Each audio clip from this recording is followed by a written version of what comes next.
Voters across the state watched a sideshow to the gubernatorial race last week as independent candidate Tim Cahill accused Republican Charlie Baker of plotting with former Cahill aides to force him from the race.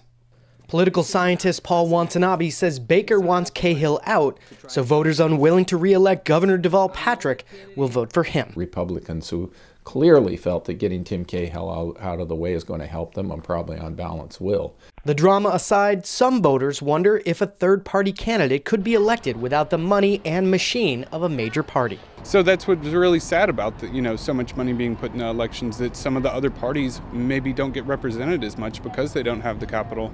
With over 50% of Massachusetts voters registered as unenrolled, impressive initial fundraising and solid early polling made Cahill a logical middle ground for voters angry at both parties. But political analysts, including Republican strategist Jim Nuzzo, disagree. If you talk to most independents and you scratch the surface a little bit, you discover that they're an independent, but they're really voting almost always Democratic, or they're an independent and they almost always vote Republican.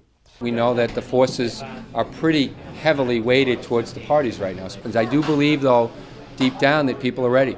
They're ready for this. They're ready for someone who's not part of the two-party system. He's raised a respectable amount of cash, but I think as this thing has proceeded, as the race has proceeded, as often happens, a three-way race often boils down to a two-way race.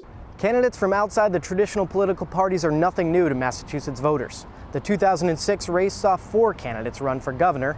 Independents have run in earlier races as well. Still, none have held the Commonwealth's highest office. I think it's really too bad that our system has been built such that it really can't accommodate third parties, particularly when the Founding Fathers really did not intend for this to happen.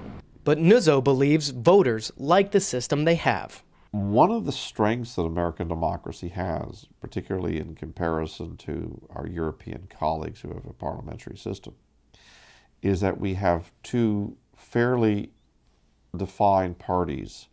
And so therefore you don't get in the situation where you have a number of parties vying for seats and therefore creating odd and strange coalitions in which the fringes of all of these parties actually hold control. And I think that Americans like that. Alyssa Morin described how a third-party candidate could win. Either if both candidates seem, so far right and so far left, and, the third-party candidate just finds this nice even middle that attracts, people from both parties. I think that's probably the most likely way that would happen, yeah. Deval Patrick, for better or for ill, is not on the fringe of the Democratic Party. Charlie Baker's not on the fringe of the Republican Party. So there was no breathing room for an independent to begin with, and even if there was, that guy is not Tim Cahill. For the Boston University State House News, I'm Jason Martyr.